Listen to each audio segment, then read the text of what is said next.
Përshëndetje miq të Daga Media dhe mirë se erdhët në emisionin i cili transmetohet çdo të martë këtu në Daga Media, emisionin e historive të frikshme.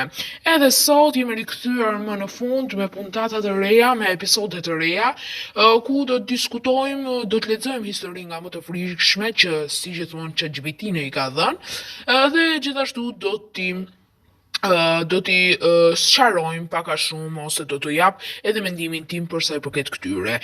A janë të vërteta apo jo? Unë e di se janë të vërteta, kështu që shpresoj që pse jo të një afusin pak frikën që ta bëjmë pak më interesant këtë rubrik. Vazhdojmë njëherë pa humbur kohë me një histori e cila është historia e parë që do të lexojmë gjatë puntatës sotme. Pa humbur kohë le të nisim. Incidenti i Djatlovit ka ndodhur në Rusi në vitin 1959, me sa po shoh që ka një histori e vërtetë. Vazhdojmë dhe e lexojmë dhe pse jo mos ta komentojmë. 9 studentë rus u gjetën të vdekur në malet Ural pasi kishin braktisur tende në mes të natës në temperatura ekstreme. Tendat ishin të prera nga brenda dhe nuk kishte shenja të qarta sulmi. Hetimet zyrtare nuk dhanë një shpjegim të plotë për dekada, edhe sot rasti mbetet një nga misteret më të errta reale.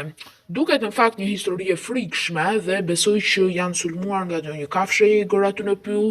Kjo mund të jetë sqarimi dhe pra sepse siç e pam, pra kishte tendat ishin të prera, ndoshta janë ngrisur pra nëpërmjet thonjve dhe putrave të kafshëve në pyll. Pra pak a shumë është një mister që neve mund ta zgjidhim që tani, pak a shumë pra një rast mbështetës ose një zgjidhje ose një mendim imi ndoshta e zgjidhë këto. Pra nuk është se po na dëgjojnë neve, por prapse mendoj që ky është e vërteta. Pra kafshët normalisht i kanë sulmuar tendën. Vazhdojmë njëherë me historinë e dytë pa humbur kohë. Ania Fantazm, Mary Celeste, ka ndodhur në Oqeanin Atlantik gjatë vitit 1872. Vazhdojmë dhe e lexojmë dhe gjithashtu më pas edhe pse jo ta komentojmë.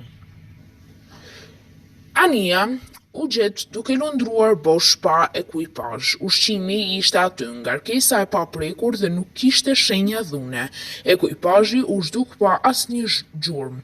Rasti është dokumentar dhe ende nuk ka një shpjegim përfundimtar. Pra, Ania është gjetur duke lundruar bosh pa ekuipazh, ushqimi ishte aty, ngarkesa e paprekur dhe nuk kishte shenja dhune. Duket që ndoshta ata të cilët kanë qenë brenda në anije, ndoshta i ka hedhur dikush në oqean, në Oqeanin Atlantik, ndoshta edhe ky është një shpjegim, por normalisht duhen hetuar edhe më shumë këto çështje, por një shpjegim i thjeshtë sipas meje është edhe ky pra që mund të jenë hedhur në oqean, ose për shembull kanë dashur të hidhen në oqean të bëjnë not dhe të kthehen sërish në anije, por kanë humbur kontrollin dhe nuk kanë mundur më që të dalin nga oqeani. Ndoshta është një shpjegim i thjeshtë. Sepse nuk na shkon në mendje gjë tjetër përveç kësaj. Vazhdojmë me historinë e tretë, siç e keni parë deri tani, këto histori nuk janë nga Shqipëria, por nga vende të tjera të botës. Shtëpia e Villisës ka ndodhur në Shtetet e Bashkuara të Amerikës në vitin 1912. Një familje dhe 2 fëmijë mysafir u gjetën të vdekur në shtëpinë e tyre. Autori nuk u identifikua kurrë. Sot shtëpia ekziston ende dhe është muze. Rasti është një nga krimet më të frikshme të pasgjidhura në historinë amerikane. Pra, sot shtëpia ekziston ende dhe është muze. Autori nuk u identifikua kurrë, u gjetën të vdekur në shtëpinë e tyre. Nuk e identifikua, po duhet të hetohen edhe më shumë nga policia dhe duhen që të jetë një polici e cila pra ka më shumë njohuri rreth këtyre ndodhive, rreth këtyre ngjarjeve. Mirë, vazhdojmë me historinë tjetër. Pylli Aokigahara në Japoni pas ka ndodhur, dallohet edhe që nga emri i pyllit, i njohur si pylli i heshtjes, është një vend real ku autoritetet japoneze kanë vendosur tabela paralajmëruese. Pylli është shumë i dendur dhe i heshtur, duke krijuar ndjesi të forta izolimi.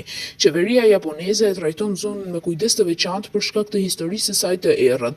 Po e tregoj vetëm informativisht pa detaje të ndaluara, na ka shkruar ChatGPT. Okej. Pra nuk është se pas ka ndodhur ndonjë gjë, por thjesht që ka një vend real ku autoritetet japoneze kanë vendosur tabela paralajmëruese. Pylli pra që ka shumë i dendur, është i heshtur, duke krijuar ndjesi të forta izolimi, pra mund të mos dalësh më nga atje me pak fjalë, mendoj unë. Kështu e mendoj dhe kështu e shpjegoj. Gjithsesi, do të vazhdoj me historinë tjetër dhe me sa po shoh edhe historia e fundit. Kolonia humbur Roanoke, SBA, shekulli 16. Vazhdojmë me një herë pa humbur kohë. Një koloni e tërë angleze u zhduk pa luftë apo shenja shkatërimi, e vetmja gjurmë ishte fjala kroatoan, e gdhendur në një pemë. Deri sot askush nuk e di çfarë ndodhi me ta.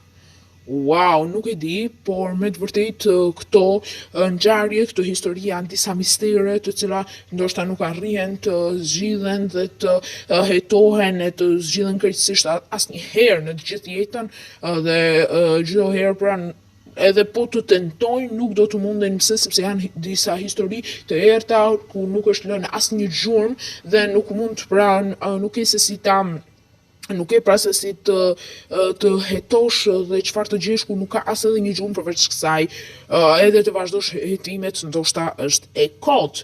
Mirë, kemi mbyllur kështu edhe këtë episod me këtë ngjarjen e fundit, me këtë historinë e fundit. Unë shpresoj që t'jeni kënaqur të gjithë dhe t'ju ketë pëlqyer edhe ky episod i ri dhe pse jo ne vetë Adaga Media do të vazhdojmë tashmë edhe më fort. Ndërkohë jemi edhe në periudhë festash, muaji dhjetor është muaji i festave, kështu që gëzuar vitin e ri të gjithë ata që e festojnë.